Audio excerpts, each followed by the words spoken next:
Ahora vamos con la definición de confiabilidad.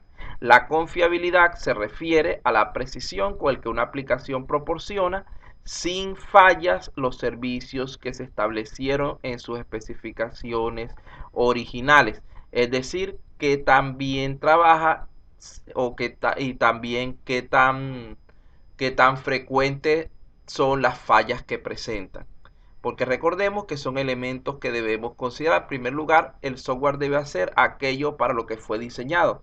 Si se pidió que hiciera 5 funciones específicas, él debe hacer esas 5 funciones.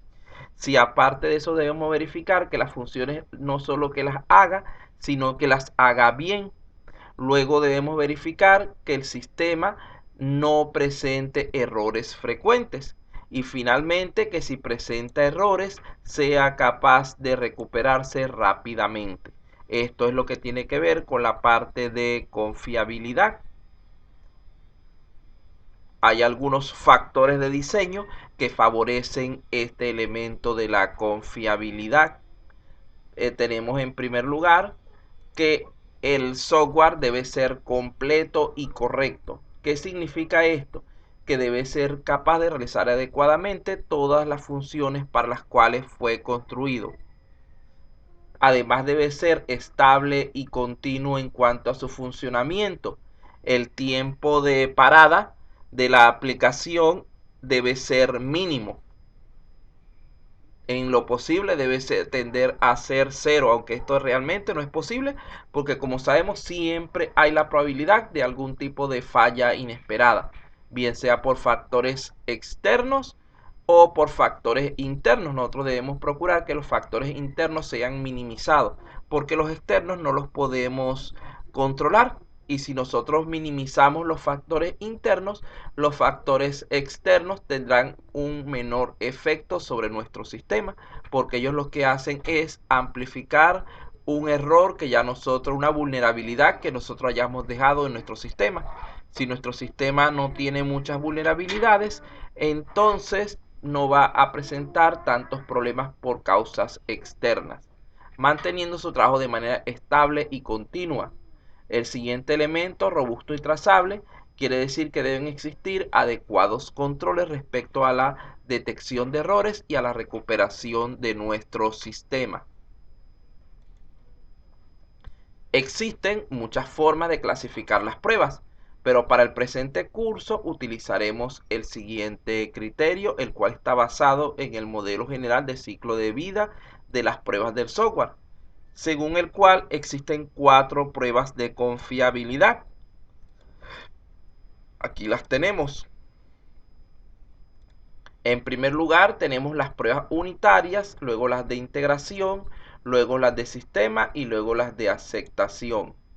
Estas se deben aplicar de manera secuencial, es decir, en el mismo orden, siendo las mismas capaces de abarcar diversos aspectos de evaluación del sistema, relacionados tanto con su funcionalidad, es decir, con el cumplimiento de requisitos, como con su capacidad de soportar el estrés, el cual no es otra cosa que la simulación de grandes cargas de trabajo para observar cómo se comporta la aplicación ante situaciones de uso intenso, y su robustez, que es su capacidad para recuperarse luego de una falla inesperada. Vean que estamos incluyendo esos 3 elementos en nuestros tipos de prueba que estamos analizando. Vamos a empezar a hablar entonces acerca de estas pruebas en base a diferentes criterios para que puedan ser entendidas mejor. Fíjense aquí, en primer lugar tenemos las pruebas de confiabilidad del software de acuerdo a su entorno de ejecución. Si se fijan bien en el gráfico que les coloqué, vean que todas ellas deben realizarse en entornos dinámicos. Está del lado izquierdo con hombrecitos corriendo.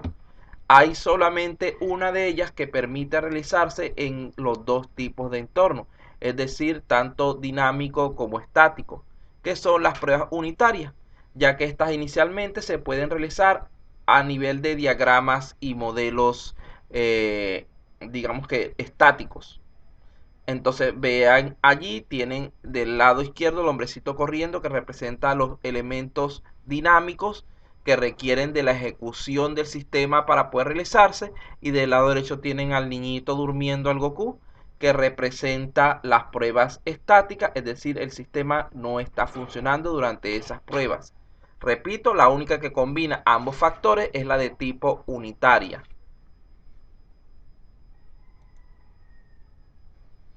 Aunque por lo general no se acostumbra a realizarlas de forma unitaria, sino directamente de forma estática, sino directamente de manera dinámica para ganar tiempo.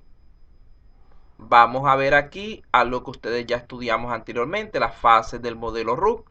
Ustedes deben recordar que el modelo RUC está compuesto por 4 fases, que son la de inicio, la de elaboración, la de construcción y la de transición.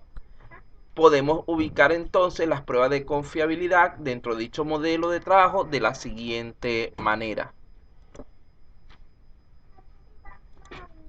Allí tienen, vean que las pruebas de confiabilidad, de acuerdo a su momento de ejecución, son realizadas especialmente a partir de la fase de construcción del modelo RUC. ¿Qué quiere decir esto? Cuando ya tenemos un prototipo funcional que nos permita realizar dichas pruebas. Solamente las de unitarias, nuevamente, son realizadas durante la fase de elaboración o modelado, que sería a través de los diferentes diagramas, etcétera, que podemos tener en nuestro sistema. Continuamos entonces con nuestra explicación. Vean que ya la hemos visto de 2 puntos de vista.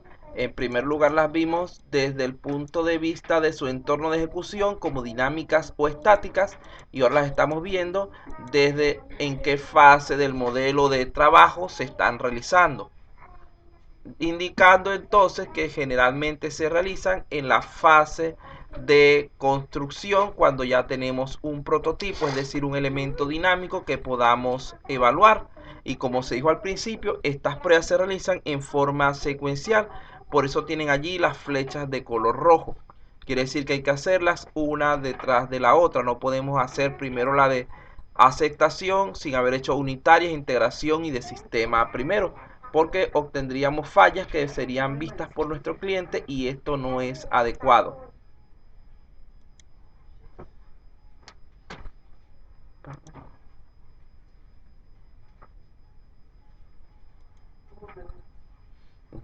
Entonces, en cuanto a el enfoque que podemos dar a las pruebas, aquí podemos analizar un poco a este respecto.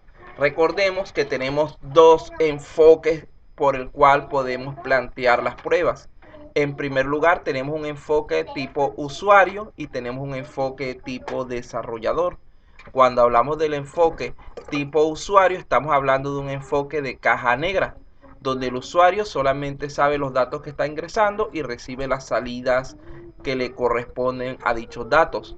Mientras que en el enfoque de desarrollador, este conoce todo el funcionamiento interno del sistema y es capaz de visualizar lo que es el código de nuestro programa en el momento que él así lo necesite, así lo requiera.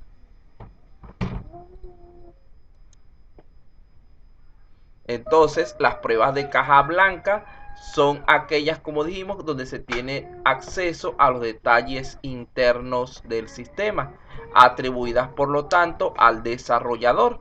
Y las pruebas de caja negra son aquellas orientadas al usuario por su mayor nivel de abstracción, las cuales ocultan los detalles de cómo se hacen los procesos, limitándose a solicitarle entradas y salidas, es decir, representan elementos externos únicamente.